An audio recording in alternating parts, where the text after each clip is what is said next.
Blood of Dawnwalker will replace the Witcher series. It looks amazingly promising, and let's be real, everyone knows that The Witcher 4 is gonna be ESG score maxing dog water, and no one wants that. But this, boys, this looks absolutely amazing, and we finally have some new in-game gameplay. So let's see how it looks. Hi, my name is Ariana Siarkiewicz, and I'm one of the writers at Rebel Wolves. Over the past few months, we've shared quite a lot about the game's story. Today, we'll give you a glimpse of the activities our human by day, vampire by night protagonist Cohen can take on while exploring the open world. We start at night in our vampiric form, heading toward a vantage point to get a better sense of our surroundings. Reaching a vantage point reveals nearby opportunities and helps us plan our next steps. So, Far Cry Tower type stuff. Just gorgeous. If you brave these woods, folks say they're chock full of monsters. Village of Malagir. Codrin's family's land. Malagir Monastery. Its best days are long behind it. I don't think I'll find anything else here. Let's Okay. open them up and check nearby points of interest. Ooh, what else can we see Let's here? open them up and check nearby. Journal, character, inventory, crafting, active abilities. Okay, so everything as expected. Glossary. The hell is that? Court. Okay, interesting. Points of interest. Some are tied to Brensis's officers. More on them shortly. Others to hidden mysteries, haunted sites, and shrines used for fast travel, which can also serve as quest objectives. Nice. Let's mark one and head there.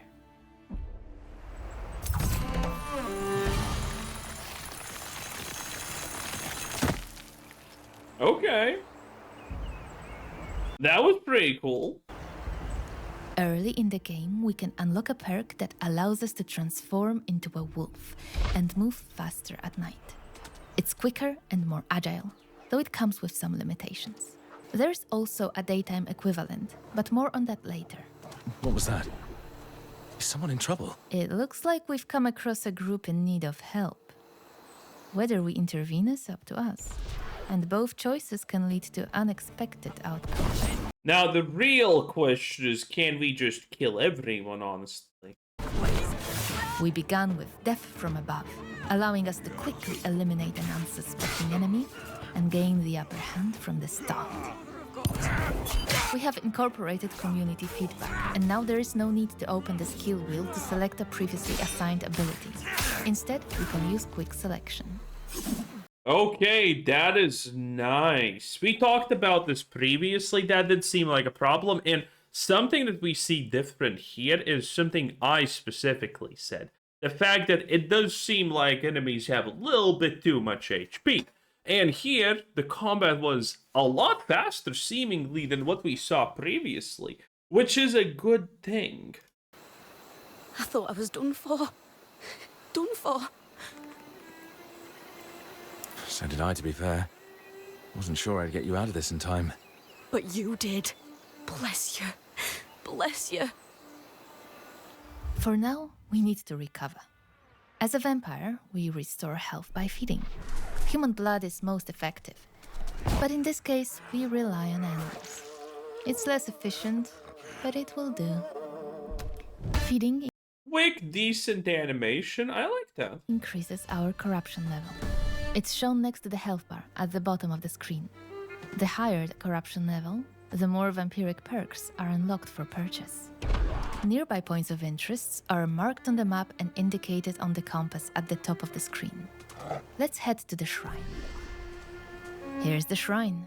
Damaged, so we can't use it yet. Desecrated. Looks like the shrine's missing its heart. But maybe I could restore it.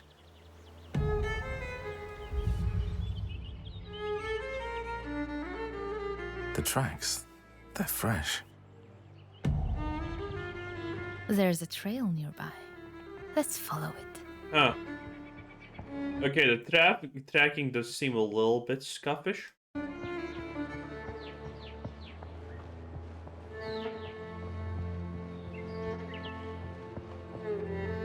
A group of Brensis's soldiers has set up camp. Let's clear them out. Voracious Bite allows us to drink blood from an unsuspecting enemy and gain the upper hand at the beginning of combat. But we're not able to drain this enemy fully as his comrades quickly come to his aid.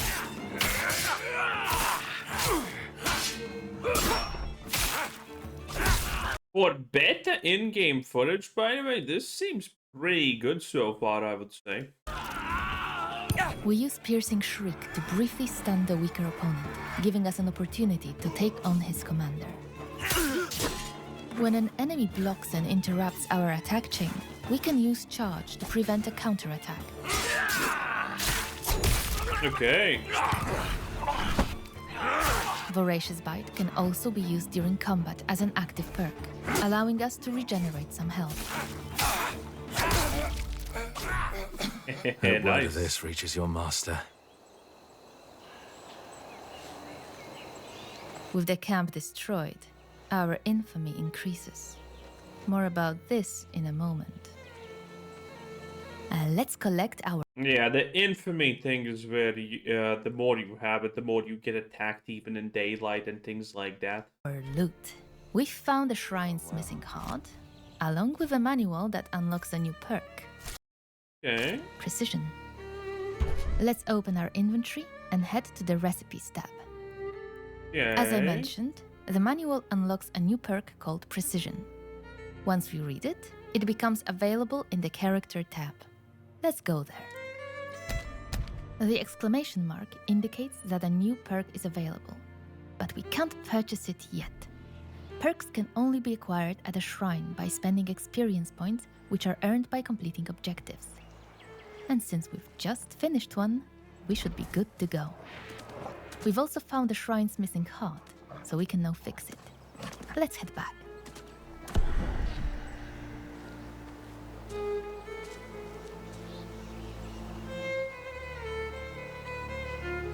You're welcome. With the heart restored, the shrine is rebuilt. Also, if you did not see, restoring the shrine costed 1 hourglass. An hourglass is a time thing. So that's interesting that this costs time restoring the shrine. With the heart restored, the shrine is rebuilt. We can now use it. Let's start with the perks menu. In the Swordmaster abilities, we find Precision, now available for purchase. As you can see, it costs both experience points and a time segment, indicated by the hourglass icon. Let's learn it. I hope that this is something you could do also outside of shrines and whatnot, because no one kind of wants this. And if you haven't seen this, you know, there's Witchcraft, Swords Mastery, Vampirism, 3 different playstyles technically, which is very nice. Now let's take a look at the Vrakiri perks. With our corruption level increased and another experience point available, we can unlock new abilities, again marked with an exclamation point. The corruption level required to purchase a perk is indicated in the tooltip on the right side of the screen. Let's purchase one.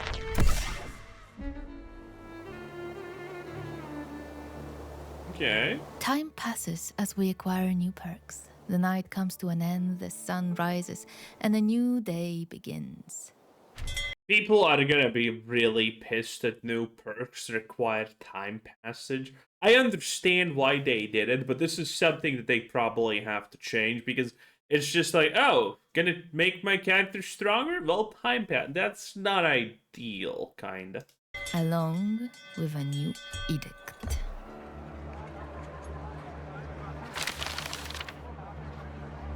Edicts are tied to the infamy system we mentioned earlier. Ooh, this Several is new. have already been proclaimed since the start of our journey. The higher our infamy, the harsher the edicts, and the more challenging the world becomes. It's a sign that Brensis is vigilant and reacts to our actions in Vale Sangora. Infamy reflects how much we disrupt the operations of Brensis' followers. Let's take a closer look at one of his officers, Ambrose. In the right corner of the screen, we can see his level of aggression towards us. When it reaches its peak, a new questline is unlocked. Oh, this is pretty good because this is like dynamic gameplay. I kind of like this. This is a very interesting system. You rarely see stuff like this. Influencing the story and shaping our future confrontation with Brensis. As you can see, multiple open-world activities are tied to Ambrose, all connected to his operations. Let's go back to the map to mark one of them, and then let's head there.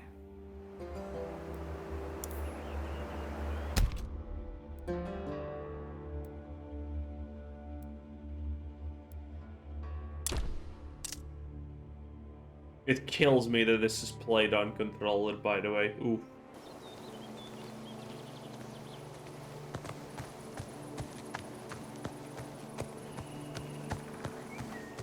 We've arrived near one of Ambrose's warehouses, storing blood supplies. Killed. Go back where you came from. I don't... Time to restore the order. Charge is an ability shared between human and vampire forms. This enemy was weak enough to stun them with it. Shit.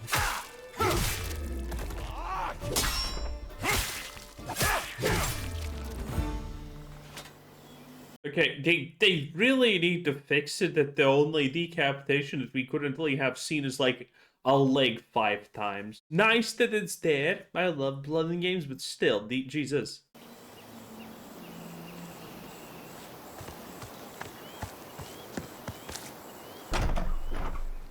The Rakiri store blood in places like this.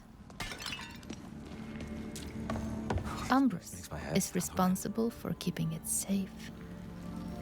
Not doing a good job. But we're not going to make his job any easier. Another group of soldiers stand. But I love the fact that they just chose a woman with a seductive voice for this. CDPR would have probably chosen literally Godlog, the fucking destroyer of worlds, while eating while eating something I don't know the Gungans do typically. Jesus. In our way.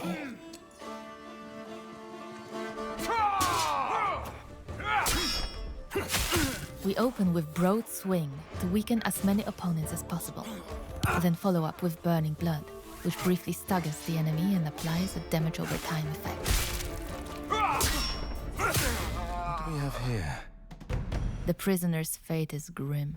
Their blood is drained, then stored in places like this, where it awaits distribution to Brensis and his officers.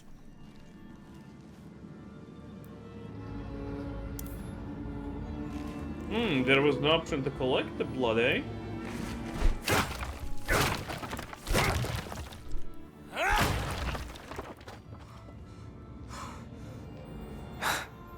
Feels nice. Hitting him where it hurts. Oh, a skill point reward, eh? And that's a, human skill point. So the take it is actually drink it and probably gives you a vampire one. Okay.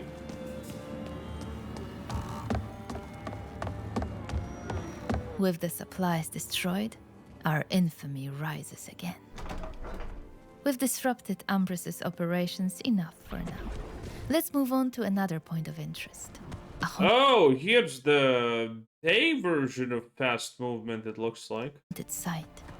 Earlier we showed you how we can move faster at night by transforming into a wolf. To increase our speed during the day, we can unlock a hex called Mercurial Fervor. Haunted sites are only accessible during the day, as they require blood magic, unavailable in vampiric form. Defeating them strengthens our magical abilities, but also puts our combat skills to the test. Ooh. Now there's a lot of random stuff to do. The spirits here are restless. Perhaps I could help them somehow.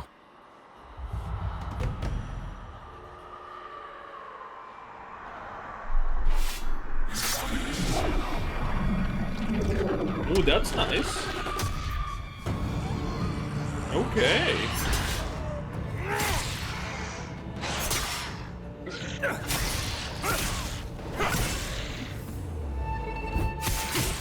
All of the enemies are nicely grouped together.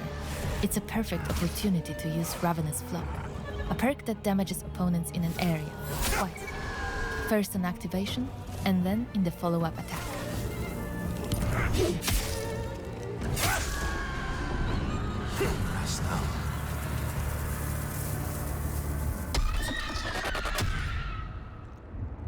Okay. The enemies are defeated, so let's collect our loot. These haunted sites may reward us with ancient texts. Oh, finally an item.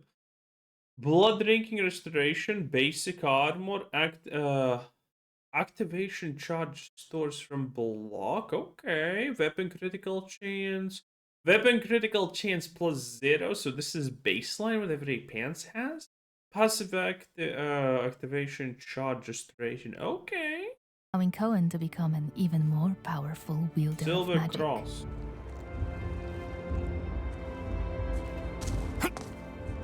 And that's just a brief look at open world activities. Many Pretty more good. await, often tying back to the main objective And it looks also pretty good. and opening up Since this is actually in-game footage, this is like Crimson Desert. Looks nice. new storylines along the way.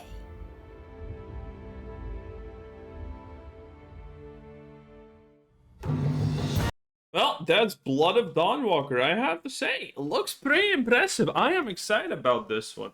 Considering The Witcher is literally dead on arrival, Blood of Dawnwalker seems very good. Again, it's from all of the people that CDPR said that they did not leave the company. Yeah, this is from those people. Anyway, thanks for watching 10 out of 10. Bye.